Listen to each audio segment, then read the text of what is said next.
दोस्तों, क्या आप जानते हैं मखाना खाने से युवाओं को कभी नहीं आएगा हार्ट अटैक। लेकिन क्या आप जानते हैं कीचड़ से भरे तालाब में कैसे उगता है मखाना और कैसे किसान अपनी जान दांव पर लगाकर करते हैं मखाने की खेती, जिसमें नाखून भी उखड़ जाते हैं। और आप ये जानकर हैरान रह जाएंगे कि 350 डिग्री तापमान में तपने के बाद आपके घर पहुंचता है मखाना।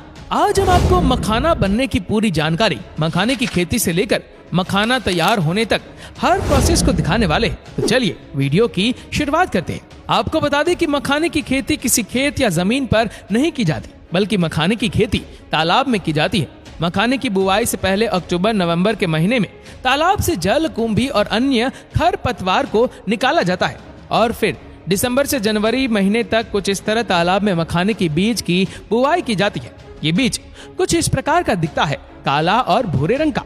मखाने की बुआई के कुछ दिन बीत जाने के बाद जनवरी से फरवरी माह के बीच इसके छोटे छोटे पत्ते निकलने लगते हैं और अप्रैल से मई महीने तक पूरा तालाब इन गोलाकार और कांटेदार पत्तों से भर जाता है और इसकी जड़ भी काफी लंबे और रेशेदार हो जाते हैं, जो तालाब में नीचे तलहटी पर चले जाते हैं। उसके बाद अप्रैल महीने के अंत में इसके छोटे छोटे फूल भी आना शुरू हो जाते हैं और मई महीने के पहले सप्ताह में ये फूल काफी संख्या में आने लगते हैं। ये फूल बैंगनी रंग का होता है, जो कि काफी खूबसूरत दिखता है। अब मई महीने के अंत से फल भी आना शुरू हो जाते हैं।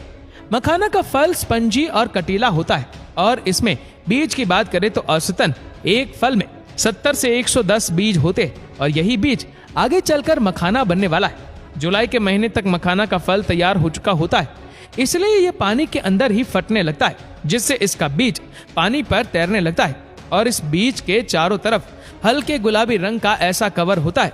और जब 1-2 दिन बाद गुलाबी रंग का कवर गल जाने के बाद सफेद हो जाता है, तब यह बीज तालाब के अंदर तलहटी पर बैठ जाता है और अगस्त सितंबर माह में मखाने का पत्ता भी गलना शुरू हो जाता है, जिसके बाद तालाब से उन पत्थरों की सफाई कर ली जाती है और मखाने का जो बीज पानी के अंदर बैठ गया था, अब उसे बाहर निकाला जाएगा।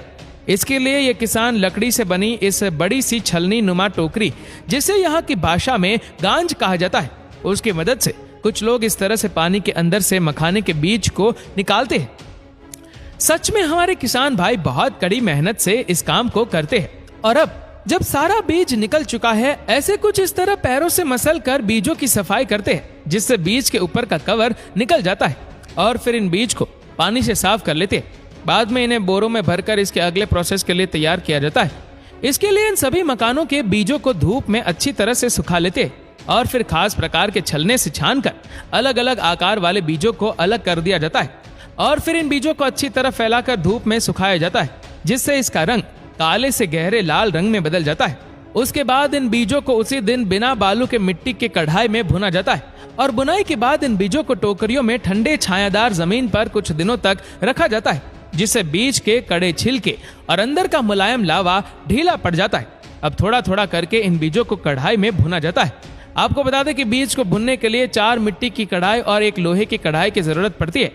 भूनते समय लोहे की कढ़ाई से बीज के द्वारा फट फट की आवाज आने पर इन बीज को कढ़ाई से निकालकर लकड़ी के पीठे पर रखकर लकड़ी से बने थापे से मारकर फोड़ा जाता है, जिससे छिलका टूटकर अलग हो जाता है और काफी गर्म होने के कारण बीज लावा के रूप में फूटकर बाहर छिटक जाता है और यही लावा मखाना बन जाता है। अब मखाने की पॉलिशिंग और इससे अच्छी तरीके से छिलका अलग करने के लिए इस मखाने के लावों को इस मशीन में डाला जाता है, जिससे निकलने के बाद एकदम दूधिया सफेद मखाना तैयार हो जाता है और फिर इन सभी को पैकेट में भर कर पैक कर देते हैं। तो ऐसे तैयार किया जाता है मखाना।